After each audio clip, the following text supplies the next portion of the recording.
বগুড়ার সারিয়াকান্দিতে বিভিন্ন পূজা মণ্ডপ পরিদর্শনকালে মতবিনিময় সভা ও নিজস্ব অর্থায়নে নগদ অর্থ প্রদান করলেন বগুড়া জেলা বিএনপির সহসভাপতি, সোনাতলা উপজেলা বিএনপির সভাপতি, বগুড়া 1 আসনে বিএনপির মনোনয়ন প্রত্যাশী AKM আহসানুল তৈয়ব জাকির।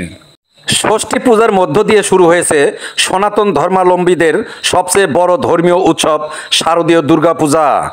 সোমবার মহাসপ্তমীতে ভক্তরা উপবাস রেখে অঞ্জলি দেবেন এবং প্রসাদ গ্রহণ করবেন। আগামী 2 অক্টোবর রোজ বৃহস্পতিবার বিজয়া দশমীতে প্রতিমা বিসর্জনের মধ্য দিয়ে শেষ হবে 5 দিনব্যাপী এই ধর্মীয় উৎসব।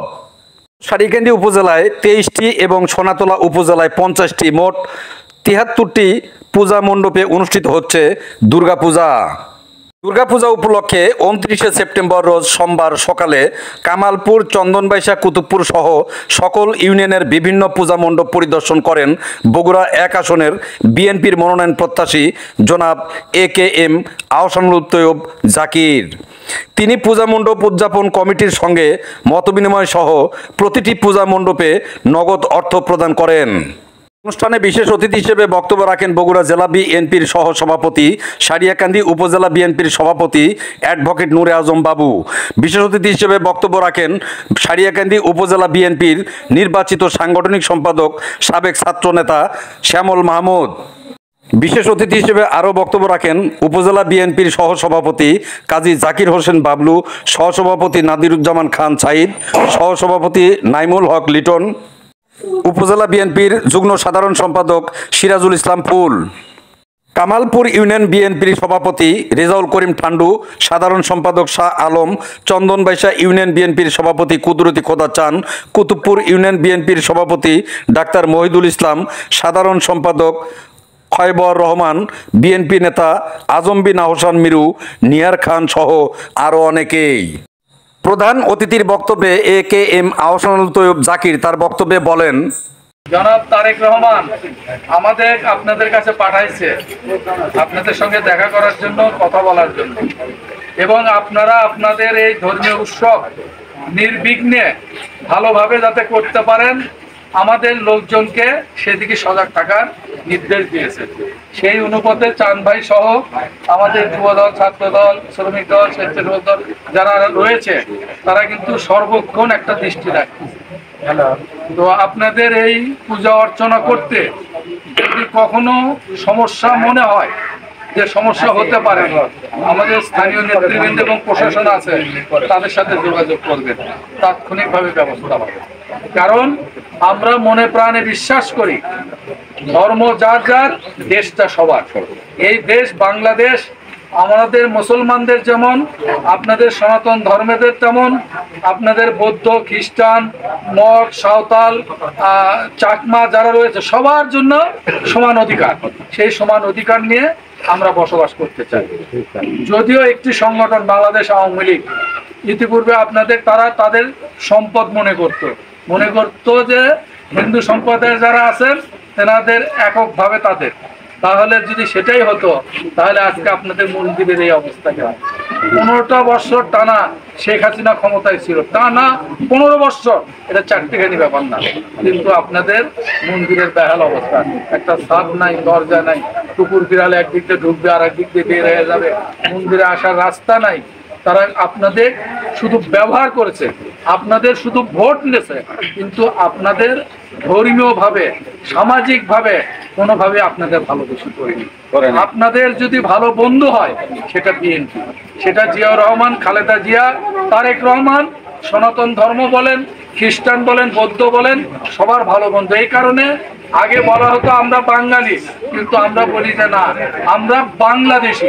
বাংলাদেশে যারা বসবাস করি তারা সবাই বাংলাদেশি, তাদের সবার সমান অধিকার রয়েছে ধর্মীয় অনুষ্ঠান বলেন, সামাজিক অনুষ্ঠান বলেন, সবকিছুই করার জন্য। আমরা সব সময় অতীতের চাইতে আগামীতে আপনাদের সঙ্গে আরো ভালো বন্ধু হিসাবে থাকতে চাই। আমরা বিশ্বাস করি আপনারা আমাদের সেভাবে গ্রহণ করবেন। কি গ্রহণ করবেন তো? আপনাদের ভালো বন্ধু হিসেবে, পড়শি হিসেবে তো ভালোভাবে আমাদের গ্রহণ করবেন। তাহলে আগামী নির্বাচনে আমাদের দিকে একটু খেয়াল রাখবেন। এই দেশে আর একটি সংগঠন আছে জামাতি ইসলাম। তারাও আবার নতুন করে আপনাদের ব্যবহার করার জন্য বিভিন্ন ধরনের পায়তারা করতেছে, ফন্দি আটাচ্ছে, বিভিন্ন ধরনের কৌশল করতেছে। তারা হিন্দু একটা শাখা খুলতেছে, তারা বৌদ্ধ খ্রিস্টান একটা শাখা খুলতেছে, এটা জাস্ট খালি ভোট নেওয়ার জন্য। কারণ ধর্ম যদি হয়, যার ধর্ম তার কাছেই বড়। আমি যেমন আপনার এই পূজা মঞ্চে আমরা অর্চনা করতে পারি না, উলু দিতে পারি না, আপনারাও আমাদের মসজিদে যায় নামাজ পড়তে পারেন না, এটা সম্ভব না। আপনাদেরটা আপনারা করবেন, আমাদেরটা আমরা করব, তবে শান্তিপূর্ণভাবে যাতে করতে পারি, কোনো বাধা বিঘ্ন যাতে না আসে। আপনাদের এই ধর্মীয় ঘরটা, ধর্মীয় মন্দিরটা যাতে সুন্দর হয়, ভালো হয়। আমি আজকে আপনাদের কথা দিচ্ছি, আপনাদের সমর্থন নিয়ে, ভোট নিয়ে, ভালোবাসা নিয়ে জিয়া পরিবার আগামীতে ক্ষমতায় আসলে আপনাদের এই মন্দিরটা আমরা সুন্দর করে দেবো, ভালো করে দেবো, যাতে আপনারা আরো ভালোভাবে আপনারা আপনাদের ধর্মীয় কর্মকাণ্ড করতে পারেন। রাষ্ট্রের পক্ষ থেকে আমরা অবশ্যই সেটা করে দেবো। আপনারা এমনি ভালো আছেন তো? হ্যাঁ, ভালো আছি। তারেক রহমানের নির্দেশে জাকির ভাই আসছে। এই মন্দির, প্রত্যেকটা মন্দির আমরা একদম পরিদর্শন করতেছি, দেখভাল করতেছি যে কি অবস্থা আপনাদের।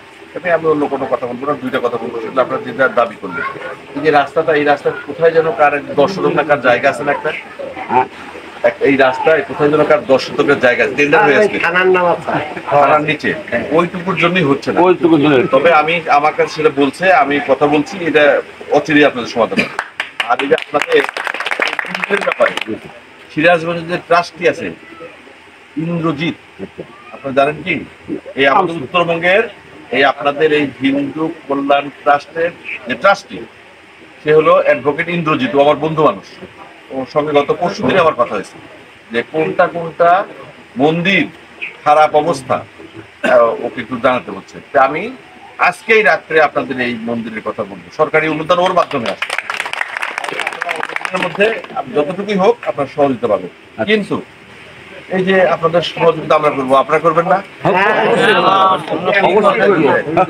কি করবেন সেটা কর। কিসে আমরা ভোট দেব? ধানের শীষে। আপনারা কিসে ভোট দিবে? এই যে ধানের শীষের পাত্র দেখেন, ঠিক আছে? আর কিছু করবো না। ধন্যবাদ আপনাদের, আপনারা ভালো থাকেন, আবার দেখা হবে। প্রতিবেদনটি ভালো লাগলে সবাই লাইক, কমেন্ট, শেয়ার করে সবাইকে দেখার সুযোগ করে দিবেন। এই প্রত্যাশায় বিদায় নিচ্ছি। মাইনুল হাসান মজনু, পল্লী নিউজ টিভি, সারিয়াকান্দি, বগুড়া।